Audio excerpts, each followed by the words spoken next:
नमस्कार दोस्तों, स्वागत है आप सभी का ऑनलाइन बोर्ड स्टडी चैनल में। ट्रांसफर की जो प्रक्रियाएं हैं वो फरवरी में समाप्त हो जाने वाला था और फरवरी भी शिक्षकों को जो लोग ट्रांसफर चाहते हैं उनको ट्रांसफर कर देना था। लेकिन जो ट्रांसफर का जो समय है अब बदलाव हो चुका है। फरवरी से बढ़ा करके 1 महीना बढ़ गया है, मार्च तक चला गया है।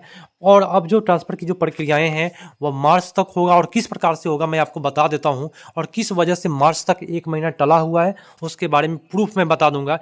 ये जो लिखा हुआ है अंग्रेजी का पेपर है, इसमें एस सिद्धार्थ साहब का फोटो भी लगा हुआ है और यहाँ पे बहुत सारी बातें कही गई है। तो जैसे ही मैं इसका ट्रांसलेट किया तो इसमें बहुत सारी बातें स्पष्ट हुई कि जो ट्रांसफ़र की जो प्रक्रियाएं हैं जिसमें बहुत सारे चरण थे उस सारे चरण को भी बदल दिए गए हैं और सारे चरण को ख़त्म करके 3 चरण कर दिया गया है। अब 3 चरण के शिक्षक ही रहेंगे ट्रांसफ़र के लिए। उसमें चलिए जब उसको मैं ट्रांसलेट किया तो उसमें स्पष्ट रूप से बातें आई कि अब तबादले प्रणाली पूरी तरह से ऑनलाइन होगी जिससे पारदर्शिता और गति सुनिश्चित होगी। हमने तबादला अनुरोध को 3 समूहों में वर्गीकृत किया, मतलब कि अब 3 समूहों में वर्गीकृत किया गया है। आपातकालीन मामले, पति पत्नी तबादले और स्थानांतरण आधारित अनुरोध। अब 3 समूह में बांट दिया गया है। सभी तबादले मार्च के अंत तक पूरे हो जाएंगे। हालांकि शिक्षकों को मैट्रिक और इंटरमीडिएट परीक्षाओं के बाद ही राहत मिलेगी।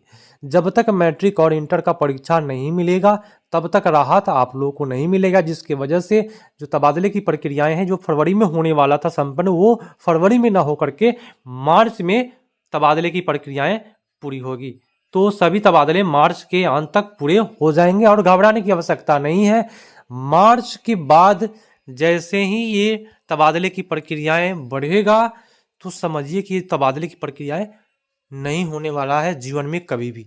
तो ये मैट्रिक और इंटर के एग्ज़ाम की वजह से तबादले की जो प्रक्रियाएं हैं जो फरवरी में होने वाला था वो मार्च में हो गया है। और सरकार को क्या चाहिए? एक बहाना चाहिए कि ये चीज़ है जिसकी वजह से मैं नहीं कर रहा हूँ, चुनाव है इसलिए मैं नहीं कर रहा हूँ, ये वजह है जिसकी वजह से मैं नहीं कर रहा हूँ। तो इस प्रकार से बहुत सारे बहाने होते हैं और उस प्रकार से इनको बहाना मिल गया है कि मैट्रिक इंटर का एक एग्ज़ाम है जिसकी वजह से फरवरी में जो होने वाली जो प्रक्रियाएँ थी जो संपन्न हो जाने वाली थी जो फरवरी में ना होकर के मार्च में होने वाली है। और अब जो है तबादले की प्रक्रिया में अब 3 समूह हो गया है और जो भी प्रक्रियाएं होंगी वो पूरी तरह ऑनलाइन होगी, ना कि अब ऑफलाइन में जो स्क्रूटनी जो होने वाला था वो सारी चीज़ प्रक्रियाएं जो है वो खत्म हो जाएगा। सारी चीज़ अब ऑनलाइन होने वाली है।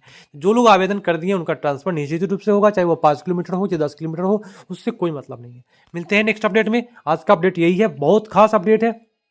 तब तक के लिए धन्यवाद। जय हिंद।